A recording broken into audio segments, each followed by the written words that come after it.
Mom? Hey, where did you go? Right now, Dad is looking all over for you.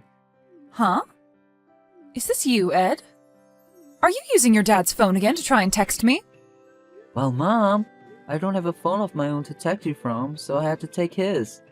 And a boy in 5th grade doesn't need to have a smartphone at his age, right?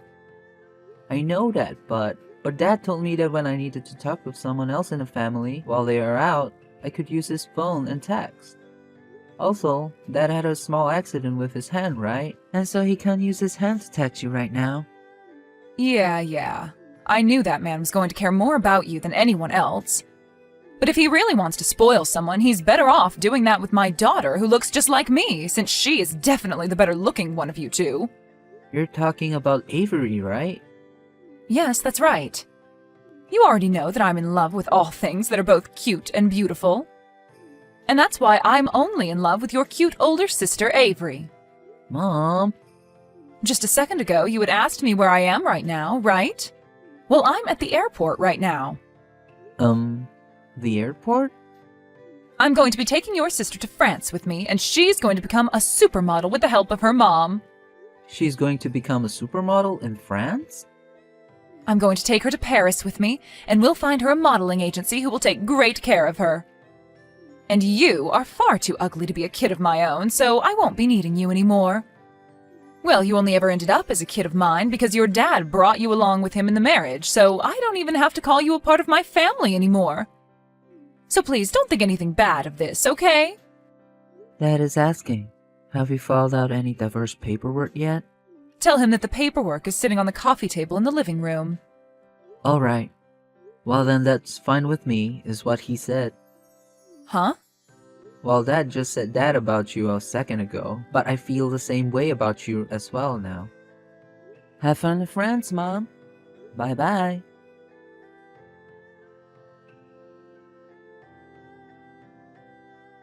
Hello, Ed? This is your phone number, right, Ed? And who am I speaking to right now? This is your mom, Andrea. What? I've heard about how you've been doing so well for yourself, Ed. So now you can look up to me as your mom since I was able to get you to this point, and I can feel good about myself again as well. I'm sorry to say this, but I don't believe I'm speaking with my mom right now. Well, it has been 10 years since we last met, and I'm sure my number is different from the one I had back in those days. But look, I'm your mom. And if you're wondering how I got your number, I was able to get it from your aunt. Your aunt was kind enough to tell me that you're getting into the showbiz yourself there, huh? And that you'll be going into Hollywood for your debut, right? That freaking dog. She's really gone and done it now. Hey, come on now. You should not be speaking about your aunt in that manner, okay? It's because of her that I'm finally able to talk to you again, and you can finally speak with your mother once more. I bet you're so happy to finally hear from your mom again after 10 long years of waiting, right? But I already told you, this is not my mom's number that I'm currently speaking to. Also know that she has only one phone and she's never told me nor anyone else that she has another. So tell me, what the hell do you want? Come on, Ed. You don't have to give me such a cold shoulder. I know it's been a long time since you've heard from me, but you should still know how to talk to your own mother, right? Look, can you quit it with all that BS? Huh? Are you kidding me? Can you not tell by the way I'm talking to you right now that I don't see you as my mother anymore and that I never want to again? Huh? You and that girl of yours, both Dad and I don't care about you guys, and all you do is bring back our bad memories by talking to me again. So go the hell away. And never try texting or calling me again.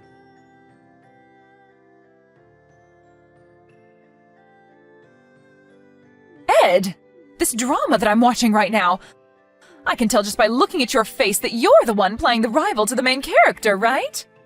I saw your name in the opening credits, and that face of yours is the same as when you were back in 5th grade. I totally get it now. Back in the day, you were a bit of an ugly duckling, but now that you've grown into a young adult, I have to say that you are one handsome-looking gentleman. Amazing. So you really are my son after all. Ugh. You're texting me again? Hey! Do you really think that's the right way to talk to your own mother? It's not! So you'd better start talking to me in a polite manner from now on. You're not my mom. And that is why I'm talking to you like the annoyance you really are. All right already, all right. I get it that it's because of me that you've become this amazing little actor. It's because of all that wishing and praying that I did to have a child of mine turn into an actor that you've become such an amazing person, right? Seriously? And compared to you, your older sister Avery, well, let's just say she's not doing as great. What's happened to Avery? Well, her and I are coming back to the States soon. Weren't you and her trying your hardest to get her to become a supermodel or something? Well, that didn't ever really turn into anything more than just a dream. I thought for sure that since she's a natural beauty, she'd be able to make it in one of those agencies over there, but of course, those French have a different idea of who's beautiful or not.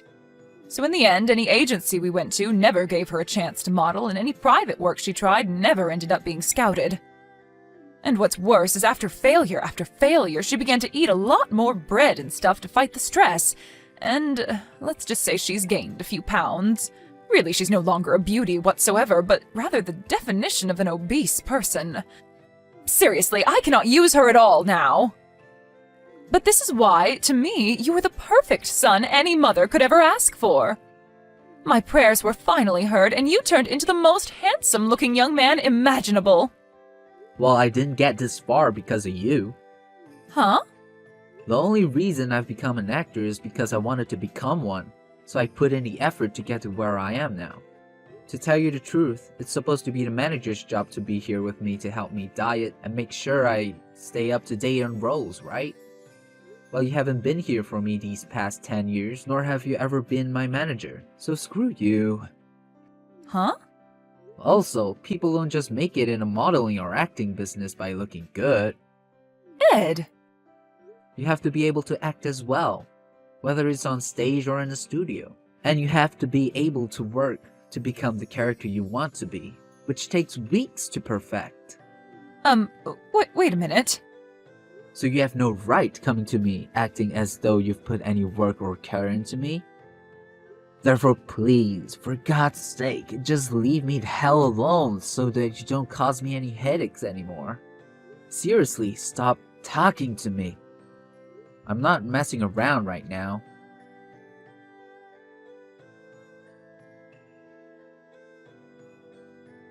Seriously, Ed? Don't you think you're going a little too far with all this after having blocked your own mother's number now? Are you kidding me? I had my phone number changed so that I could get in touch with you again.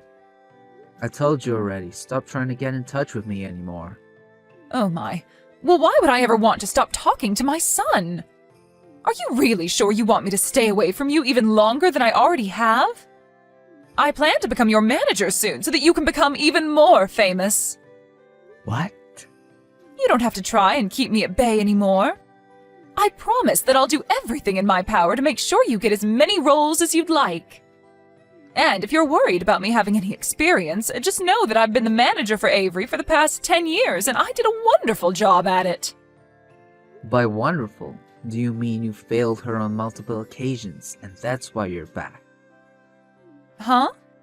As from what you've told me, you didn't take Avery anywhere as her manager, and only led her to becoming fat and sad about her life. You told me that yourself the last time we chatted about her. Well, that was something else. It had nothing to do with me as her manager, rather do with her way of thinking. She didn't have the drive she needed to become a supermodel, and that's why things didn't work out for her. But you're different. I know that with my help, I can take you to the top. Well, I'm already on my way there. Huh? My manager happens to be one of the most well-known in the Hollywood world, and she also happens to be my mom. Your mom? Ah, right. So this is your way of saying that you want me to be your manager, right? Understood, Eddie. I'll make sure to make you huge in Hollywood, and make sure that you and I never have to worry about falling out of the spotlight ever again. Wrong. I'm talking about how I already have a manager and mother, and she's not you. What? What do you mean by that? My dad happened to get remarried about 8 years ago. Huh? And not only did Dad end up getting remarried, but he did so with a woman who he ended up having a baby girl with. And she has the most beautiful face and figure. But unlike you, she's not the kind of person to only care about those that are attractive looking, and is willing to love everyone in her family very much. And so because of her warmth, I've been able to forget about the cold past that I had with you as my mother, and can now live a new life as a successful man. That man, he got remarried to a new woman? And not just that, but had a girl with her? And that's why I've been saying that you're not my mother this whole time. It's been 10 years since you left Dad and I, so I have zero clue why you're back here now trying to talk to me like you ever cared about my family. But if you really think that you have any chance of getting back into this family as my dad's wife, then you're strictly mistaken, as there's zero chance of that happening now. What? That's what I thought. I have no other choice right now. 10 years ago, my dad, who was a very wealthy person, passed away. And of course, after his death, I received a lot of that money in his will from him. And when that money came to me, I thought it would be the perfect chance for me to get my daughter to become a famous model. And that's why I took her with me to France and started to make her model. I see. So that's what Dad was explaining to me about after you left us? During the first year, I was never able to land her any modeling gigs, and so I just thought that was a part of the industry. And since she didn't have a name for herself yet, I decided it would be better for the two of us to start conforming to life there first before getting into modeling. But then it was 2 years, and then 3 years, and time just kept on going without us ever seeing any real work come for us. And during that time, Avery graduated from an international high school there. That was the moment I thought she'd really put all her time into modeling, without the need to study, but I was wrong. But then I started to really have a closer look at her, and it appeared to me she already gave up. And the food there had gotten the best of her. She was no longer the beautiful young woman I pictured her as, rather a model for some weight loss ad. And it wasn't just that. I noticed that a lot of the money from my father had dwindled away, and so I had to make the choice to bring us back to the U.S. What? The house that your sister and I had been planning on living in is no longer there for us. And so right now, we don't have a place to go home to. Right. Currently, your mom is in an elderly home, spending the last couple of years of her life being cared for by the nurses there. What? I heard from her that she used the money left over by her husband and the money from the house when she sold it to get into a really nice home where there are all sorts of amenities for her. You're kidding. So that means there really is no place for us to go? And that's not all, actually. You ended up taking your daughter away with you to another country, even though she never really wanted to. And while there, you used up not only your own money that you received from your late dad, but also the money that was supposed to be left for her. There were apparently a few other people that were supposed to get the money from your late father, who never did because of you. What are you talking about? Where is my mom right now? I have no clue where she chose to go, besides that it's good for her. What? So far, everything I've been telling you has been okay to tell you, as the other parties involved don't seem to mind you knowing. But even if I did know more about your mom, I wouldn't tell you, as she never gave me the permission to. Hold on a second. If you're not going to tell us where she is, how are Avery and I going to live? Think about that one yourself, Andrea. Huh? There's another thing. As for that aunt of mine that ended up causing you to learn about my current situation in the first place, the whole family has stopped talking to her. So if you're trying to go for her for more information regarding me, you won't learn anything more than you already know. Huh? Now, I have to get ready to head into the studio for another session of takes, so I'll be going now. Huh? Wait a second, Ed! I'm blocking you again. Right now I'm stuck in a cheap motel with Avery, and we don't have much money left to keep us here. When it's all gone, we'll have to move into the streets. Hey, I'm only asking you this one time to please give me a place to live, just for a little bit.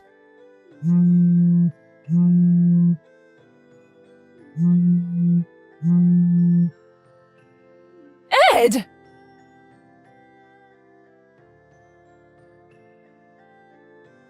There was one last thing that I never ended up explaining to Andrea, and it all had to do with the information that was left over regarding her late father's money and assets, and who they all went to. On that sheet of paper, she could probably take a closer look at it and learn where her mother ran off to, had she just taken the time to do so. Of course, Andrea or Avery could still think of that as an option and take a look for themselves, but I was never gonna recommend that to her, as I just don't care about either of them. So whatever happens next with those three will be left unknown to me. And a couple days later, Andrea and Avery both appeared to have figured out where I was currently working in Hollywood and came to find me. But of course I told security of this, and they made sure to stay on the lookout for these two. And when they were spotted around the studio, security called the police, who then came and grabbed the two of them, where they later found some information on distant relatives of them who they ended up calling to come get them. And within a day, a black minivan pulled up outside the police station to pick those two up, and then they were gone for good. My dad later called me to tell me that distant relative was Andrea's younger sister, who ended up taking those two into her company to work for her, day and night, for the rest of their lives. It was such a relief to learn that Andrea and Avery could no longer touch any of us anymore, and ever since then, I've been able to live in peace. Thank you so much for watching and listening. We hope you enjoyed the video. Don't forget to like this video and subscribe. Also, feel free to leave a comment about what you thought of the story. We look forward to seeing you at the next story. Hey Grace, you there? I got a question for you. So how much did Dad's painting sell for anyway? Mitchell? Are you being serious right now? Are you really so hard up for money right now that you would ask me such an inappropriate question? Long story short, yeah. So how much are they worth? How am I supposed to know? Oh man, so you don't know, huh? Yeah, and I don't care to know, since I would never in a million years think to sell those paintings. They were Dad's parting gifts to Mom. Yeah, but Dad managed to make ends meet just on selling his paintings when he was alive, right? Seems to me like if he was able to do that, his paintings must be worth a decent amount.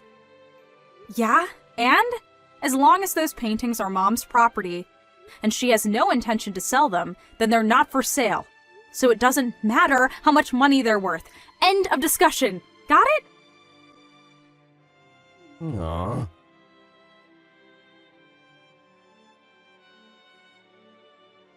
Hey Mom, how are you doing?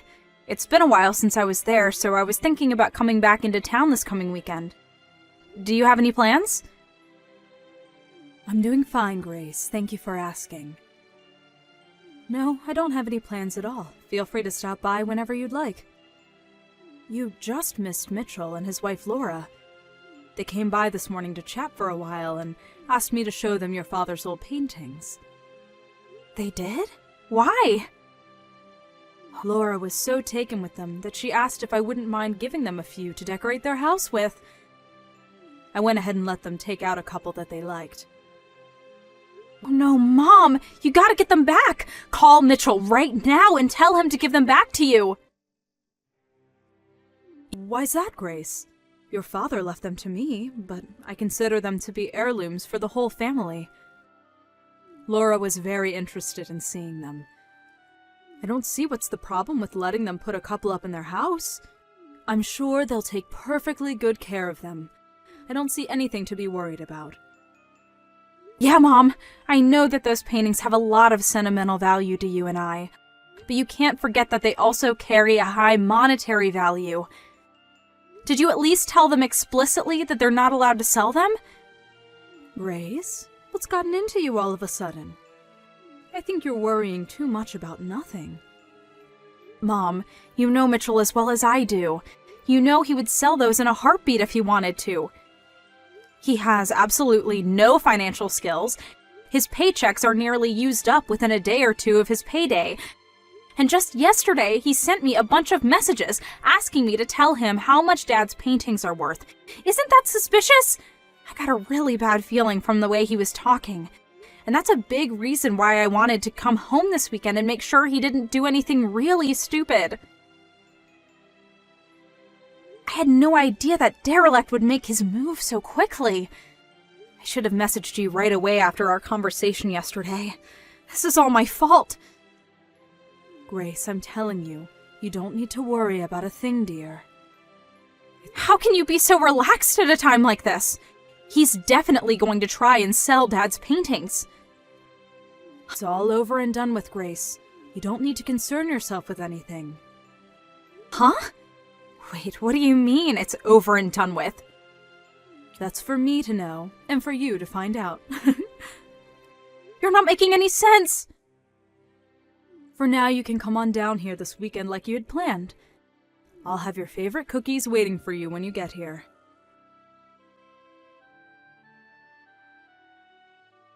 Mom, this is bad! I just got to Dad's studio, you know, the one where he stored all his paintings. Oh my, Grace, you're here already?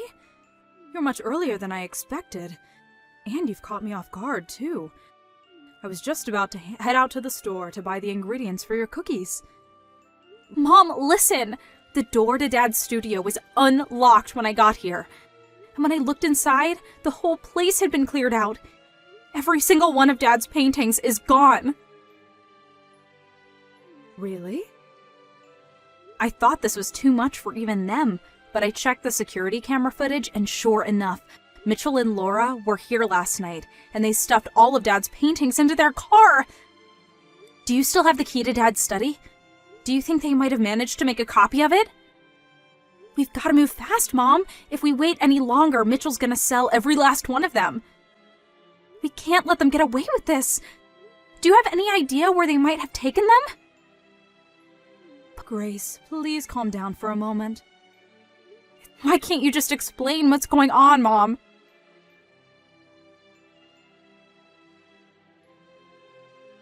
Grace, this is bad. Really, really bad. You gotta help me. Mitchell? What on earth are you so spooked about? What's going on? I'm in big trouble, Grace. I need help fast. Just calm down and tell me what happened and what you need me to help you with. Okay, well, I sold all of Dad's old paintings the other day. I knew it! I knew you were planning to sell them. I had no choice, Grace. I was up to my eyeballs in debt, and I had no other way to pay it off. You'd do it too if you're in my shoes. Dad? What did you borrow money for? Well, you know, a little of this, a little of that.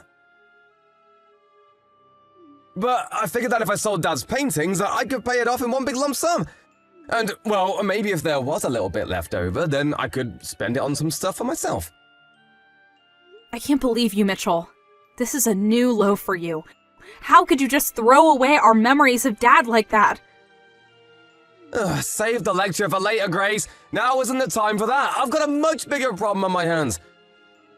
It turns out all the paintings in Dad's study were fakes. None of them were original. Every last one was a fake. They were fakes? But that doesn't make any sense. I took them to a professional appraiser to see how much they were worth, and he said that they were all remakes based on Dad's paintings. They weren't actually his paintings. He was 100% positive too. Dad's signature wasn't even on them, so there was no way they were real. So wait a second. All of the paintings that Dad kept stored in his study, they were all fakes? Yes, that's what I've been trying to tell you. The appraiser said that they were all copies that were made digitally, then printed off by a computer and placed into a frame. And even the frames were cheap knockoffs. The story is getting weirder and weirder. I know, right? I'm still in shock. I can't believe it. Give me a few minutes, Mitchell. I'm going to talk to Mom for a second. I'll be right back.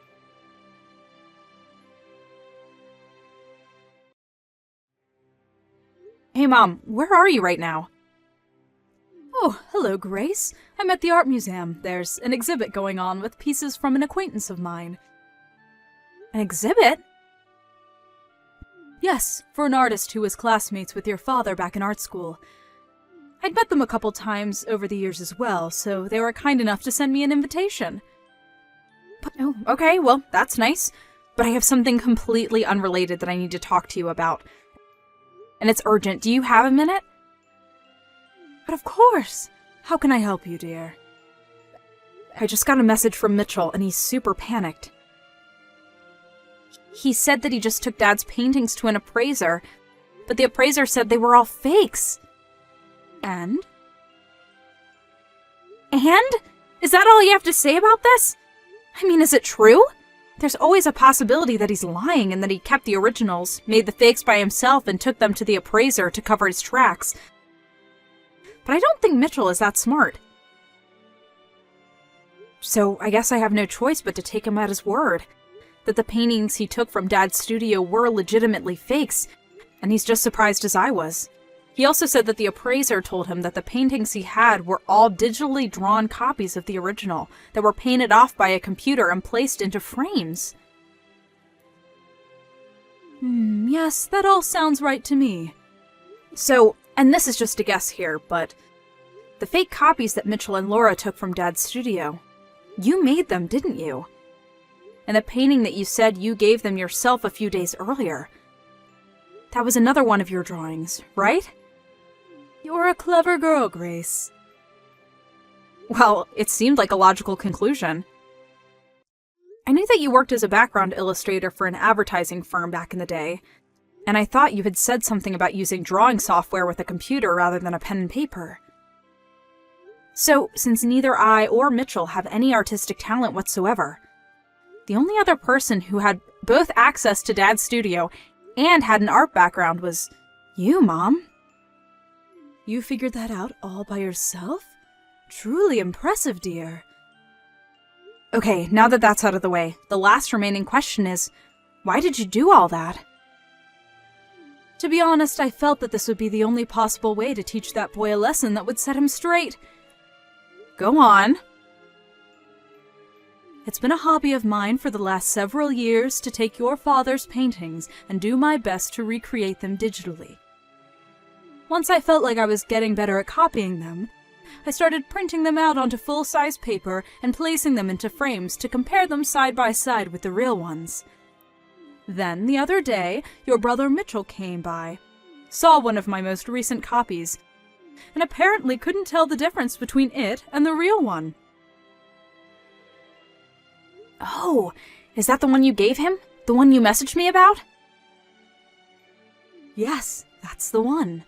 They were raving about how beautiful it was and complimenting your father's artistic ability. They seemed so convinced that it was the real thing that I just didn't have the heart to tell them otherwise. They must have taken my key to the studio and copied it when I was packing the frame into the box for safe transportation. And then, the day you came back into town, they waited until I had left the house to go into your father's studio and take all the paintings they thought were real. After that, they went down to the appraiser's place to have them looked at, and the rest is history. By the way, the appraiser they went to also happens to be a friend of your father's, and he called me after Mitchell and Laura left his office to tell me that they had brought my drawings to his store. Wow, you knew the appraiser? I guess that makes sense. It's not a very big art community around here. Yes, your father was quite the popular artist. I'd be surprised if there were any appraisers he wasn't friends with. Your father was quite a shrewd man as well. He foresaw the possibility that Mitchell would try to sell his paintings, and made preparations to cut him off at the pass. He sent out messages through his colossal network of connections in the art world, and made sure that any time any person tried to sell one of his paintings, that they would contact me immediately. Looks like his plan was a resounding success. Yeah, that explains why the appraiser called you. I was wondering about that. Indeed. Mitchell and Laura were still at his office when he called, so I had him tell them that the appraisal would take some more time and send them back home. Then, just today, I had him call Mitchell back and tell him the news, that he couldn't buy the paintings from them because they were fake. My guess is that Mitchell messaged you after getting off the phone with the appraiser. You said he sounded panicked. Wow! I'm really impressed. I never would have thought both you and Dad had planned for such an occasion as this. Oh, and by the way, don't worry about my paintings. The appraiser had them all returned to your father's art studio. And as for the originals, I've had them stored in a much more secure location for years now, so you don't have a thing to worry about, Grace. They're completely 100% safe. Okay, well, that does make me feel a lot better. But that still leaves the issue of Mitchell and Laura's debt. He told me that he was in debt up to his eyeballs and was planning to sell Dad's paintings in order to pay it all off. Yes, and I think it's high time I took care of that boy once and for all. What do you mean, Mom? It's just like I told you before, Grace. That boy's life took a turn for the worse ever since he married that awful Laura woman. I warned him not to marry her, that she would be a bad influence on him, but did he listen to his mother? Of course not. And look at him now, tens of thousands of dollars in debt that he used on exotic trips, fancy dinners, and casinos. Casinos? You mean he went into debt so he could gamble? I take back what I said about him. It's not that he has no financial skills. He's just an irredeemable moron. Good grief! I know how you feel, but I've made arrangements for him as well. You mean there's even more to you and Dad's plan for Mitchell? I told you that it's all over and done with, didn't I? When I said all, I meant it. I've made arrangements for Mitchell to deal with his debt. Oh boy. What did you do, Mom? I did what any responsible parent would do to turn their prodigal son back to the straight and narrow. Now, if you'll excuse me, I'd like to go back to enjoying the art exhibit. Take care, Grace. Stop by whenever you'd like. Oh, sure. Thanks, Mom. Talk to you later.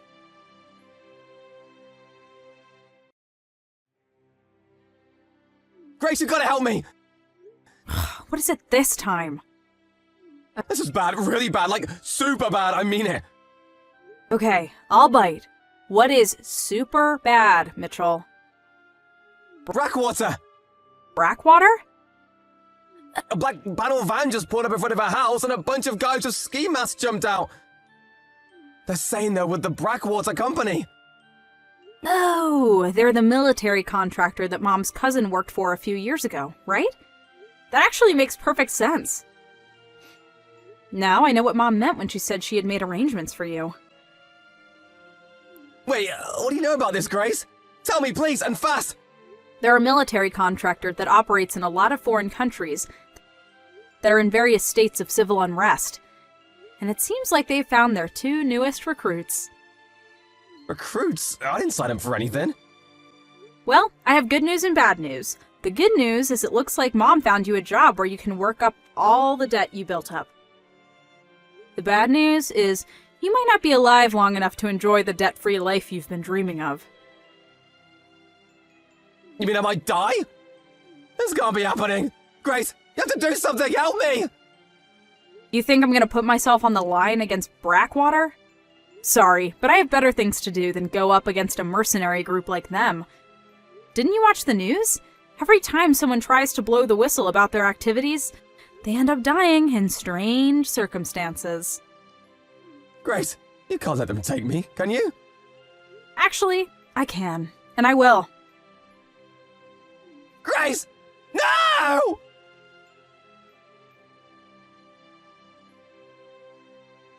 I really had Mitchell going with the whole Brackwater bit, didn't I?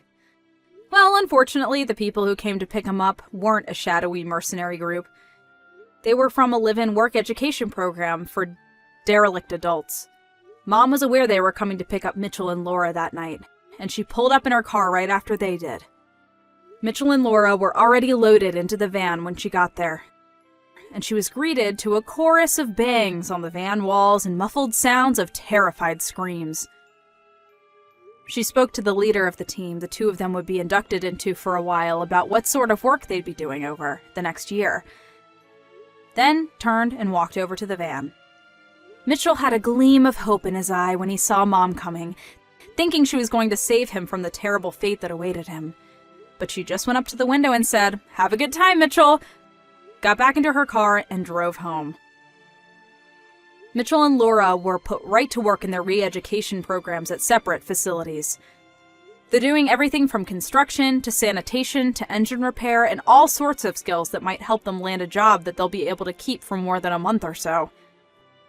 Hopefully, in between all the back-breaking labor, they'll find at least a little bit of time to reflect on their lives, think about how they got themselves into this situation, and make a plan on how to work their way out.